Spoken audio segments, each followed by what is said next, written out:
Saudara-saudariku yang dikasihi dan mengasihi Tuhan Yesus, pada hari ini Jumat 24 Desember 2021, kita mempersiapkan perayaan malam Natal kita.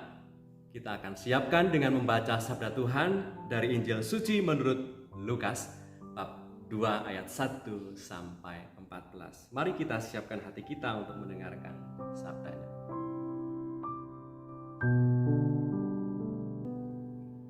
Pada waktu itu, Kaisar Agustus mengeluarkan suatu perintah menyuruh mendaftarkan semua orang di seluruh dunia. Inilah pendaftaran yang pertama kali diadakan sewaktu Kirenius menjadi wali negeri di Syria. Maka pergilah semua orang mendaftarkan diri masing-masing di kotanya sendiri. Demikian juga Yusuf pergi dari kota Nazaret di Galilea ke Yudea, ke kota Daud yang bernama Bethlehem, karena ia berasal dari keluarga dan keturunan Daud, supaya didaftarkan bersama-sama dengan Maria tunangannya yang sedang mengandung. Ketika mereka di situ, tibalah waktunya bagi Maria untuk bersalin, dan ia melahirkan seorang anak laki-laki, anaknya yang sulung, lalu dibungkusnya dengan lampin dan dibaringkannya di dalam palungan, karena tidak ada tempat bagi mereka di rumah penginapan. Di daerah itu ada gembala-gembala yang tinggal di padang menjaga kawanan ternak mereka pada waktu malam.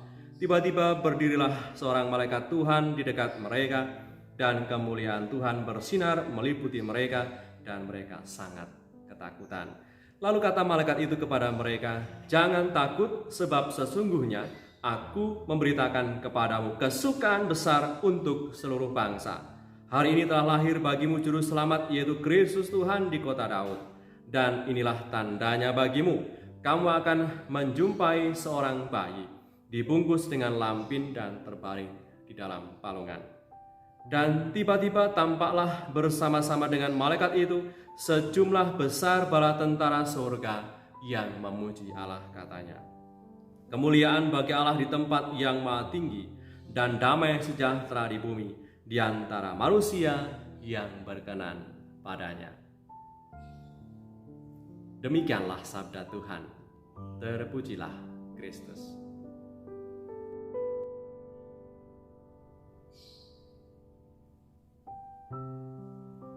Saudara-saudariku yang terberkati, Allah yang maha tinggi, Allah yang maha dahsyat, Allah yang awalnya tak terpikirkan dan tak terjangkau oleh raga kemanusiaan kita, dengan segala kecerdasan dan kemampuan dimiliki oleh manusia. Dikisahkan hari ini Allah itu menyatu dengan hidup kita. Allah masuk dalam sejarah manusia, dalam sejarah kita, tinggal di antara kita. Dengan mau datang kepada kita, menjadi bagian dalam hidup kita, maka Allah itu sedang memuliakan kemanusiaan kita, memuliakan kita semua, dan mengangkat martabat kita, karena ia mengenakan martabat kita, mengenakan kedagingan kita. Allah yang maha tinggi mengenakan kedagingan kita dalam diri Yesus Kristus Tuhan kita, yang dikandung, dan kisahnya hari ini dikisahkan dilahirkan oleh Bunda Maria, yang mana ketika kita menyadari bahwa Allah sedang memuliakan kita, harapannya adalah agar kita semakin hidup oleh kasih-Nya. Mengapa peristiwa kelahiran Yesus Sang Penyelamat tidak diwartakan kepada kaisar saja, tapi dikisahkan hari ini kepada para gembala yang sedang bersama dengan domba-dombanya, di mana peristiwa kelahiran Yesus Sang Mesias, Yesus adalah Tuhan Allah Immanuel, tidak diwartakan kepada seorang kaisar yang berpengaruh besar pada waktu itu, tetapi diwartakan kepada gembala yang sedang mengembalakan dombanya bersama dengan dombanya di padang. Jika malaikat Tuhan itu pada hari ini dikisahkan mewartakan kabar sukacita itu kepada mereka, bukankah beritanya justru mudah menyebar dan dipercaya banyak orang di wilayah kerajaannya? Jika warta tentang kabar sukacita itu diwartakan kepada seorang raja, maka raja akan memiliki pengaruh yang luas bagi semua kerajaannya. Dan juga mengapa malaikat Tuhan justru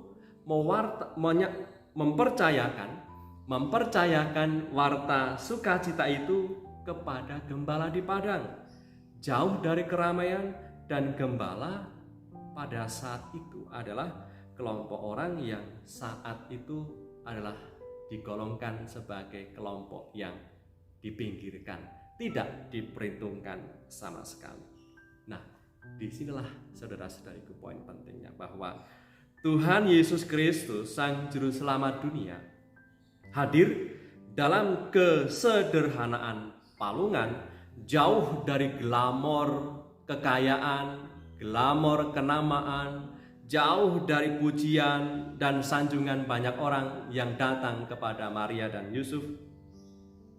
Tetapi Tuhan Yesus itu justru hadir dalam kesederhanaan palungan, dan tentunya oleh karena ia hadir dalam kesederhanaan palungan, maka Tuhan Yesus yang hadir itu hanya bisa dikenali dalam sikap hati yang sederhana pula.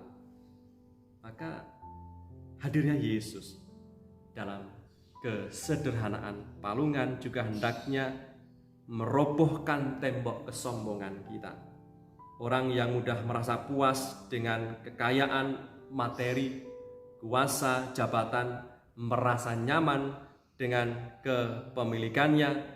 Hari ini Tuhan mengatakan kepada kita dalam sabdanya, kemuliaan bagi Allah di tempat yang maha tinggi, dan damai sejahtera di bumi bagi di antara manusia yang berkenan kepadanya. Keagungan dan kemuliaannya tidak berkurang sedikit pun, walaupun Allah yang maha tinggi itu berkenan turun menjadi sama dengan kita manusia dalam rupa bayi manusia. Kemuliaannya tetap terpancar dan bergemalah damainya di seluruh bumi. Dan kemuliaannya dan damainya, damai Natal, itu akan kita rasakan ketika kita sungguh-sungguh berkenan di hatinya. Bagaimana sikap yang berkenan di hati Tuhan? Tentunya sikap yang dimiliki oleh para gembala itu, dalam hati yang sederhana, dalam hati yang penuh kerendahan, dalam hati yang terbuka, dalam hati yang mampu, dalam kesederhanaan itulah kita mengenali hadirnya Tuhan. Semoga menjelang perayaan malam Natal ini kita selalu disiapkan hatinya untuk menyambut sukacita perayaan Natal ini, di mana Allah yang maha tinggi tidak lagi jauh, tetapi ada di antara kita, menggelorakan semangat kita, menyemangati kita, dan juga memampukan kita untuk bisa mengisi hari-hari kita dengan baik dan memilih cara hidup yang penuh makna. Marilah berdoa. Dalam nama Bapa dan Putra dan Roh Kudus. Amin. Tuhan Yesus, kerinduan manusia berabad-abad lamanya terpenuhi sudah dengan hadir-Mu di dunia. Engkau hadir di tengah manusia yang sering putus asa, kosong, sendiri, hidup mengalir tanpa makna. Engkau hadir memberikan damai-Mu. Lihatlah kami, siap menyambut-Mu dalam kesederhanaan hati kami. Kami tidak memiliki apapun untuk bisa menjadi persembahan yang layak bagi-Mu, karena Engkau punya segalanya. Tapi inilah hidup kami. Kami buka untuk-Mu, agar Engkau bisa berkuasa penuh, supaya bukan aku yang berkuasa, bukan kami yang berkuasa, bukan ego kami, bukan kehendak kami, tetapi hanya kehendak dan kuasa-Mu yang terjadi, agar kami mampu mengalami damai dan sukacita oleh karena kelahiran-Mu. Sebab Engkaulah Tuhan dan Raja kami, yang hidup dan berkuasa bersama Bapa dalam persekutuan Roh Kudus sepanjang segala masa. Amin. Berkat Allah yang Maha Kuasa turun atas kita semua, Bapa, Putra, dan Roh Kudus. Amin.